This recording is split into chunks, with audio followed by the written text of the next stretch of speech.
Today we are looking at an idea for a scripture, 1 Corinthians 13 verses 4 through 8, a very popular scripture about what love is and also what love isn't. I actually found that there are 16 things that scripture says love is or isn't. And I believe it's 9 that it isn't and 7 that it is. So I found that interesting. But anyway, welcome, and let's take a look at one inspiration of what I've done to kind of put into picture form this scripture. And then also I will show you at the end what I started with, my first idea for this scripture, because what you see isn't always my first idea. Sometimes I just do a little art while I'm sitting on my sofa watching TV or on my bed before I go to bed. So I have a previous version that I didn't complete. You'll see that at the end, which also was beautiful too, but I kind of got bored with doing it. That happens. It's okay. We're not professionals. I'm not selling it to anybody, but it is fun. I do love it. And I'll probably go back one day and finish that one as well. So stick around for that because you're going to want to see it. Also at the end, I do show the final art project in mock-up. So you can see what it looked like if you were to blow it up and put it on a wall. You'll like that too. So thanks for joining, and let's get started with 1 Corinthians. What is love anyway? So today I'm using both watercolors and colored pencils to complete this piece of art. And the watercolors are just my daughter's set of watercolors. These are not professional paints at all. And they're actually the hard disc form that you really have to wet. They're a far cry from professional watercolors, but they work pretty well for what I'm doing. And I'm not a professional, so I'm getting out of them what I would expect. And then the color pencils, I got them off of Amazon so many years ago. They're really good color pencils, and I believe they're an oil base instead of dye base, so dye water base. So once you fill up your paper with those colored pencils, you will not be able to lay anything on top of them. What you first saw me start doing was trying to mark out the outlines of these letters that I'm creating with a white colored pencil. It was intended to keep the paint inside of the lines, and I really wanted it to create this cool effect of the paint not being able to stick to the lines. And it did do that, but it didn't exactly achieve the effect I was going for. So it's really not necessary. I could have just put the water in the shapes that I wanted and then place the paint. That's what you see me doing now. I'm choosing this really kind of vibrant purple that has some pink and red in it. And I'm creating the shape of the word love in sort of a balloon figure. That's the idea of what we're going for here. And I know it doesn't look like that right now, but it does look more and more like balloons as I finish. And I'm basically using that method where I just add the water down first and then touch the paint on top of it. So I kind of let the paint spread out as it will. And I was really trying to go for this balloon effect where there's some differences in the strength and the value of the color itself within the letter. And if you've watched any of my other videos, I've already told you that I'm not great at this whole wet on wet. So I'm just practicing it. And I feel like you get better if you practice more. So that's what I'm doing here. So this will evolve over time, and it does take some time too for the paint to spread out within the water bubble that you've created. So I'm just going to go ahead and finish up that E. And eventually when I go to redo this and cover over it, not cover over it, but outline it with colored pencil, I will make this more look like it is one balloon in the word love instead of 4 separate balloons. So right now it looks a little bit sloppy and messy, but it's a process. We have to trust the process. And I guess the reason why I tell you about these really kind of cheap art supplies is you don't really need really good stuff to practice art. I mean, we're not selling art here. We're just having fun and developing our skills. So really, probably better tools would make for better practice. But before you've even gotten started, there's really no point in buying some of the best stuff. You don't even know if you're going to like it yet. So this notebook is a 110-pound paper multimedia notebook. So it's made for watercolor as well as, you know, acrylic and just, you know, pencil drawing and pretty much every art medium. It's not specific to any of them.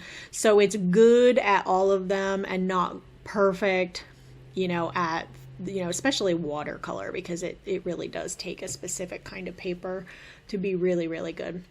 So you will see buckling in mine over time sometimes, but that doesn't bother me because I just keep it in my notebook. So right now I'm just taking this sort of darker color of green, and I'm adding some leaf shapes behind it, very suggestive of leaves. This is another painting that's not going to look like a realistic painting. This is going to be a very impressionistic painting with a little bit of dimension added in later with the colored pencils. But I'm practicing working with watercolor, where I just lay down the suggestion of what I'm painting with the watercolor and then go back in later either with pens or markers or colored pencils and adding a little bit more detail, maybe some shading and some highlights.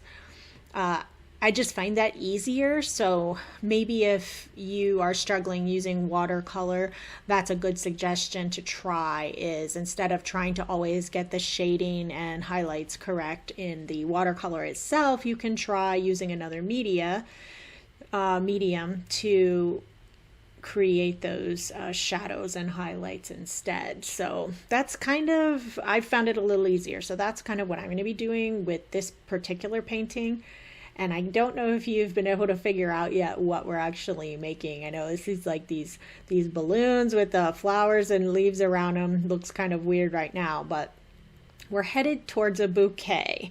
And the balloons are going to be part of a sort of flower bouquet. And I'm basically just creating little dots and leaves and some suggestions of flowers that are going to surround the balloon bouquet. And then later we're going to do something fun that comes out of the bottom of the bouquet. So if you've gotten bored already, don't change the channel. It's coming. It's so fun. I think you're going to like it. So here's a little bit closer up view, just because I'm adding a slightly lighter color of green now, just to vary it, because I feel like it adds depth and dimension, even for those of us who are not professionals.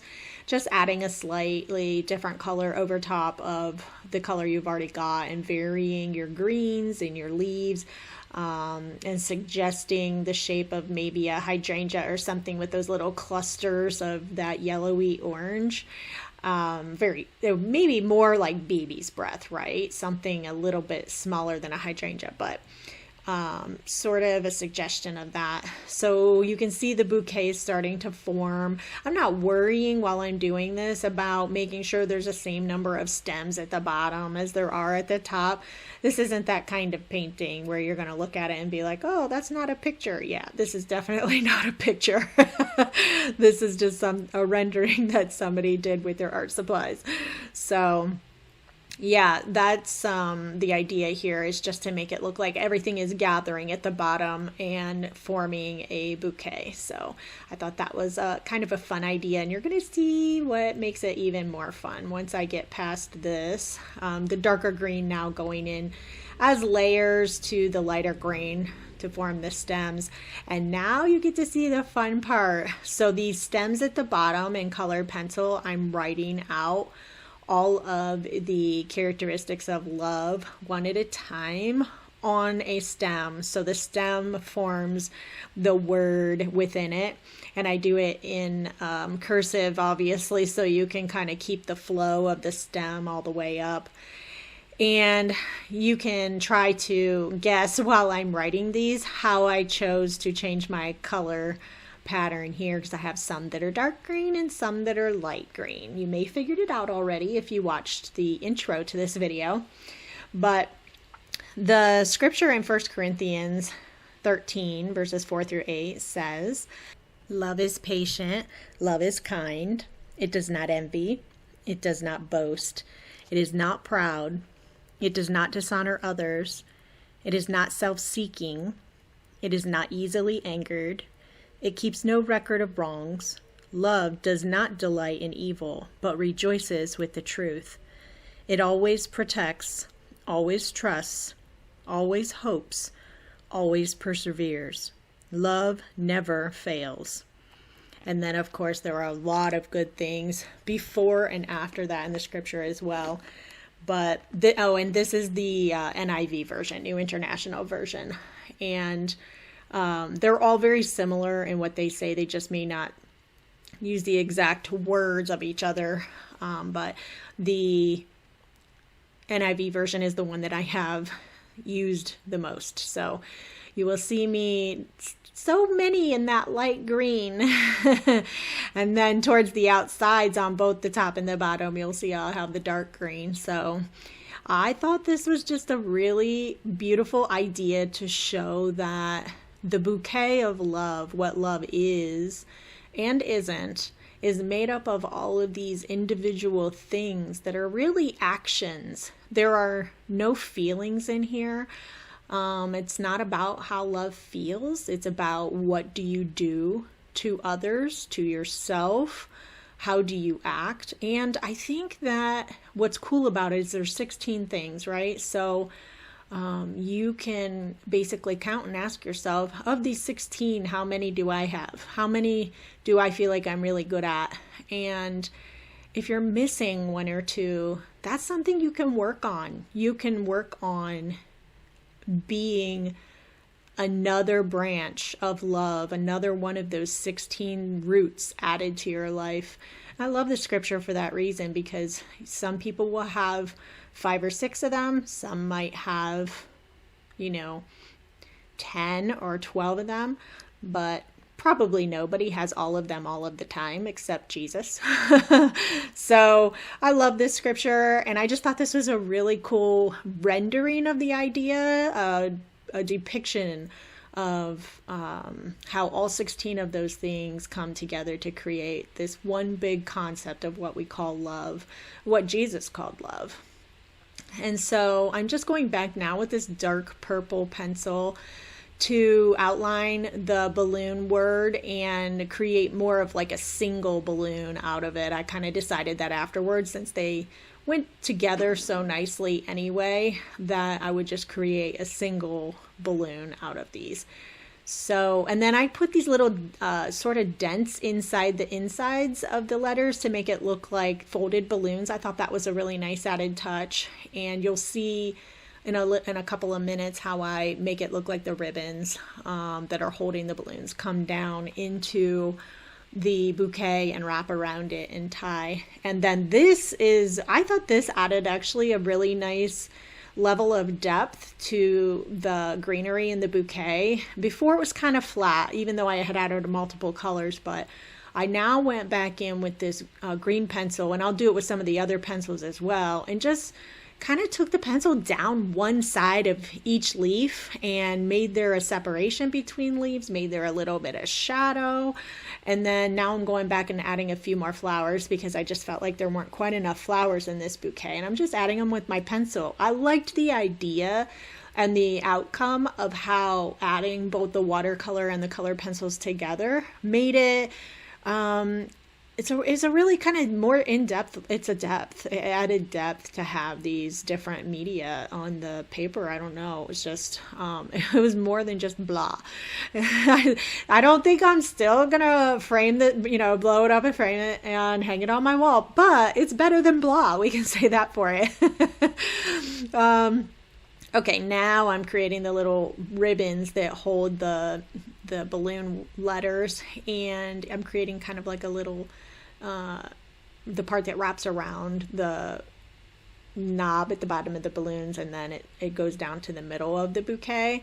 And then because these two things were so different, the word stems and the bouquet at the top, I just created a little band that wraps around the middle like you would have on sort of a bouquet, and created a ribbon look that it looked like it was kind of bringing, because it splits them up, the eye kind of says, okay, that makes sense. It looks so much better to me than just leaving them trying in some way to transition between watercolor and colored pencil. That was going to be a lot harder for my brain to imagine, but this little ribbon worked really, really well. So I'm just adding this purple ribbon here at the end, and this is going to be the final product. I forgot to put the actual scripture reference on this one. I'm going to go back and do that later, but I don't know. Let me know what you think. I mean, it's not like a professional piece of art, but I liked how this came out. I was actually really happy with this, especially those balloon letters.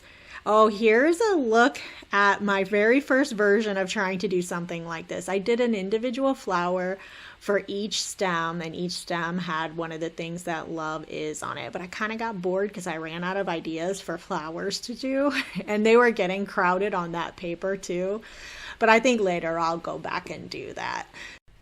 As promised, I've got some mock-ups to show you what this art would look like if you actually blew it up and hung it on your walls or put it in your room.